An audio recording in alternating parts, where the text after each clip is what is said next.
Halo Sobat Kata Cerita. Like, comment, subscribe. Bab 9. Pedang yang menusuk hati. Aku menolaknya. Namun aku juga yang sekarang tidak bisa lepas darinya. Cinta ini telah mengikatku yang membuat aku sulit jauh darinya. Silvana Azhara. Silva telah selesai merapikan bajunya, lantas dia keluar. Sesampainya di tangga, saat mau turun bersamaan dengan Sky yang naik, hingga keduanya berhadapan. Sky menatap Silva, begitupun sebaliknya, lalu hening. Silva yang salting harus bagaimana akhirnya memutuskan berjalan lebih dulu. Namun saat Silva melangkah ke kanan, Sky juga ikut ke kanan. Saat Silva ke kiri, Sky juga ikut ke kiri, terus berulang sampai 3 kali. Keduanya lantas diam di tempatnya. Sky lagi-lagi menatap Silva. Lo gak apa-apa? Tanya Sky. Gak apa-apanya? Silva balik bertanya. Hati lo? Kata Sky tanpa basa-basi. Kenapa dengan hati gue? Tanyanya lagi. Gue mau ngomong sama lo. Tanpa menjawab pertanyaan Silva. Mau ngomong apa?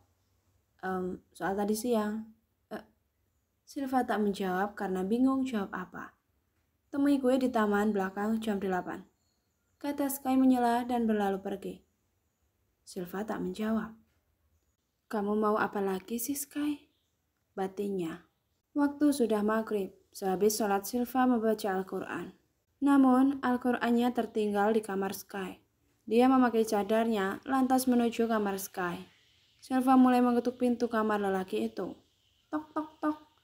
Siapa? Tanya Sky dari dalam. Aku, Silva. Sky yang sedang memainkan HP-nya langsung loncat ke bawah dan membukakan pintu untuk Silva. Ada apa? Tanya Sky. Aku mau ambil Al-Quran yang ketinggalan di kamar kamu. Kata Silva gugup. Oh, ya udah masuk. Silva masuk dan mencarinya di meja belajar. Setelah itu, dia pamit keluar. Ya udah, aku keluar. Saat hendak keluar, Silva berbalik badan menghadap Sky yang posisinya lelaki itu sedang duduk di samping ranjang. Sky, kamu udah sholat maghrib? Tanya Silva memberanikan diri. Udah. Jawabnya bohong. Oh, udah, ya udah. Silva sedikit terkejut. Dia telah salah mengira bahwa Sky belum sholat. Ternyata memang benar, Sky hanya berbohong. Iya, ya udah aku keluar ini. Ucapnya gugup sambil menunjukkan Al-Quran kecil di tangannya. Namun saat Silva hendak berbalik, Sky memanggil Silva. Silva? Panggilnya. Refleks Sky menarik tangan Silva hingga Silva jatuh di pangkuan Sky. Sky yang terkejut dengan tindakannya langsung memeluk Silva. Tatapan keduanya bertemu. Jantung Sky mulai berdebar-debar tidak karuan, begitupun dengan Silva. Setelah tatapan yang cukup lama, Silva mulai menyadarinya. Sontak dia langsung menundukkan pandangannya.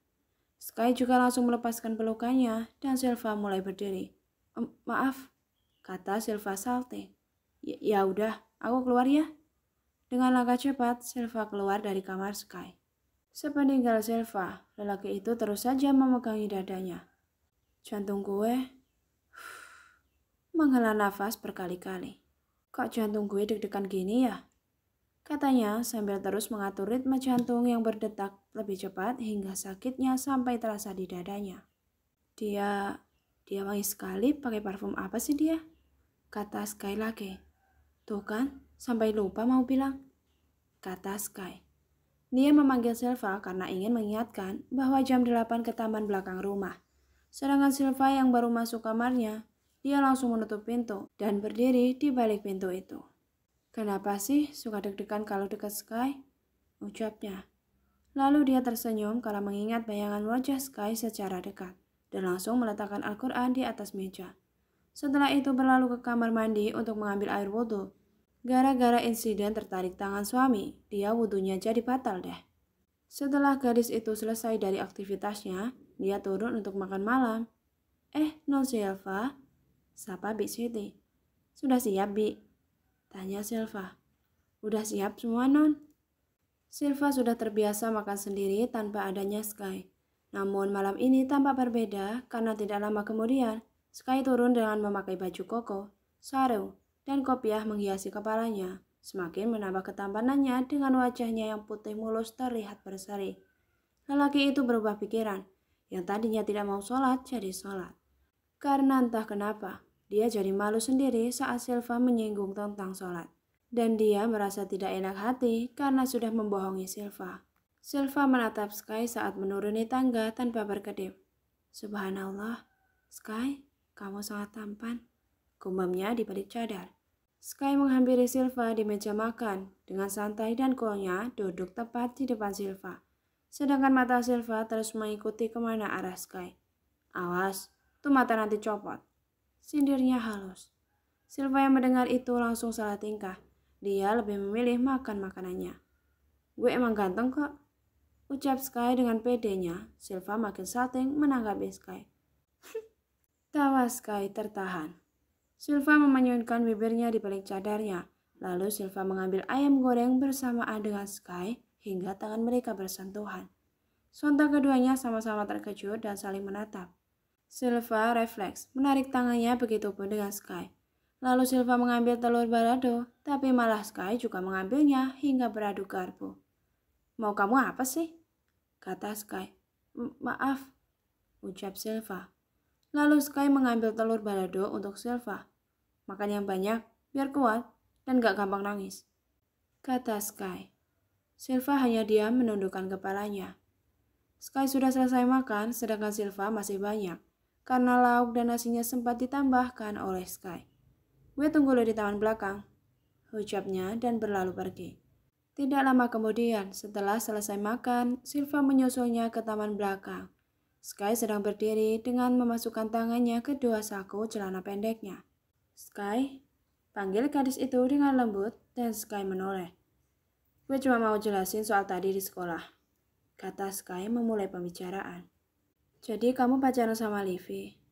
Sejak kapan kamu pacaran sama dia? Kenapa kamu gak bilang dari awal, Sky?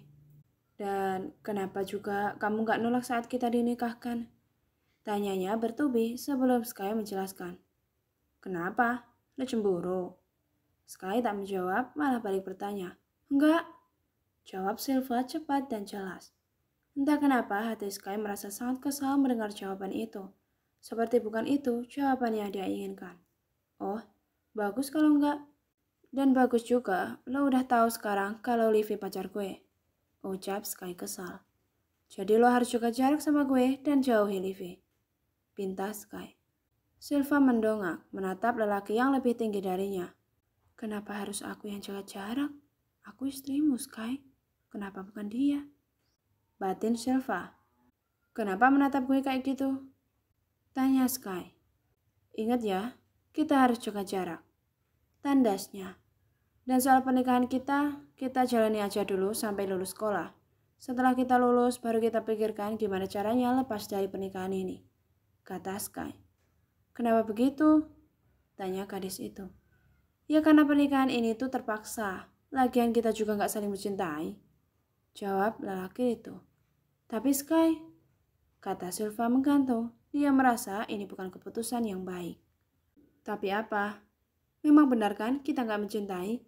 Kita juga terpaksa menerima perjodohan ini, dan gue juga masih ingat gimana lo secara gamblangnya nolak gue saat pertama kita bertemu, kata Sky menjurus. Maksud kamu apa, Sky? Tanya Silva bingung. Perlu gue jelasin lagi, kata Sky. Sky menjelaskan pertama awal bertemu saat 5 bulan yang lalu. Flashback on Sky. Sky, hari ini kita akan bertemu dengan keluarga Om Ilham, kata Carl. Buat apa, Pak? Tanya Sky. Kamu akan papa jodohkan dengan anaknya Om Ilham. Apa? Dijodohin? Enggak, Pak. Sky nggak mau. Zaman apa ini? Ini sudah zaman modern. Kita menentukan pesan kita sendiri, tolak Sky. Kamu tidak ingat pesan mamamu, bahwa mama akan menjodohkanmu dengan gadis pilihan mama, kata Carl. Seketika Sky mengingat pesan mamanya sebelum Mama Sheila mengalami kecelakaan dan koma. Ya, Sheila koma. Kecelakaan yang hebat itu membuatnya harus mengalami koma, dan sudah 1 tahun lamanya Sheila belum sadar juga dari komanya. Sebelumnya, dia sempat berpesan kepada Carl dan Sky untuk menemui gadis pilihannya, yaitu Silva. Tapi Pak, Sky punya pilihan sendiri. Sky mencintai gadis lain, Pak. Ucap Sky menekan papanya. Waktu 5 bulan yang lalu, Sky baru jadian sama Livia Anastasia, gadis yang ia kenal sejak kecil. Dan ia baru berani mengungkapkan perasaannya sekarang. Namun, secara bersamaan, Sky juga dijodohin dengan Silva, membuat Sky berada dalam posisi yang sulit. Siapa? Siapa dia? Sudah, jangan yang aneh-aneh. Kamu turuti papa atau semua fasilitasmu papa cabut. Atau papa akan jual semua koleksi motormu itu yang sudah seperti sorong. Kata Carl menohok dan mengancam Sky. Putuskan dia, siapapun gadis yang kamu cintai. Kata Carl sepihak. Papa egois? Pak, ini benar-benar tidak adil. Kata Sky. Tidak ada pilihan lain. Sky pun menuruti kata Papa Carl dan pergi ke kediaman Radyatama, rumah Silva. Flashback on Silva. Sayang, turun dulu yuk. Bunda mau kenalin kamu dengan seseorang. Kata Bunda Maya. Siapa, Ma? Tanya gadis itu. Nanti kamu juga akan tahu. Silva pun turun dengan Maya menemui Sky dan Carl. Silva, kenalin, ini Om Carl dan ini anaknya, Skylar Kalisten, yang sering Bunda ceritain. Kata Maya. Keduanya berkenalan dan kedua orang tua itu berbincang soal perjodohan mereka. Lalu Maya pamit menuju kamarnya dan Silva menyusulnya. Bunda kenapa? Bunda sakit? Tanya Silva. Enggak sayang, Bunda hanya kecapean. Mungkin Bunda terlalu sibuk mengurus restoran. Ucap Maya bohong. Bun, Silva gak mau dijodohin sama dia. Kata Silva. Loh kenapa? Kan Silva sudah setuju dengan perjodohan ini. Iya Bun, tapi Silva pikir bukan dia. Kata Silva. Memangnya kenapa dengan Sky? Kata Maya. Bun, dia itu cowok yang sering Silva ceritain ke Bunda. Cowok si pembuat onar di jalanan. Dia sering balapan liar. Dia juga sering tawuran, Bun. Antar geng-gengan gitu. Terus ya Bun, dia sering gangguin pedagang kaki lima. Silva juga berkali-kali lihat dia sering mukulin orang. Tuturnya menjelaskan ke Maya. Sayang, jangan melihat orang dari luar. Mungkin saja kamu salah. Kata Maya. Silva lihat dengan mata Silva sendiri, Bun. Gagas Silva. Lagian Bunda kan bilang kalau Bunda akan pertemukan Silva dengannya nanti saat Silva umur 17 tahun. Tapi kenapa sekarang? Lanjutnya.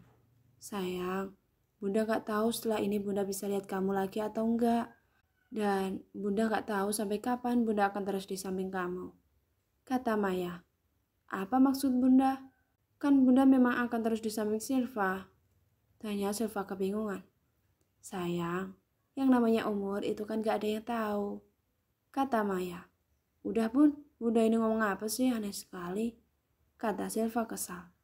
Jadi tolong ya sayang, kamu terima Sky. Dia anaknya Mama Sheila. Sekarang Mama Sheila sedang koma di rumah sakit. Tolong sayang, demi Bunda dan Mama Sheila. Ucap Maya memohon. Akhirnya Silva menyetujui permintaan bundanya. Namun tanpa mereka ketahui, Sky telah berdiri sejak lama di luar pintu kamar Bunda Maya yang sedikit terbuka hingga Sky mendengarkan semua percakapan antara Maya dan Silva saat Sky mau menuju ke toilet. Flashback off. Gimana? Udah ingat? Gimana lo nolakui di depan nyokap lo?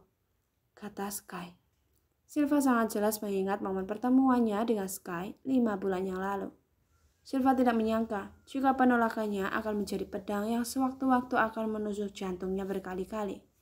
Dan dia mengalaminya sekarang sakit hati yang Sky buat olehnya. Terima kasih sudah menonton. Sampai jumpa sobat.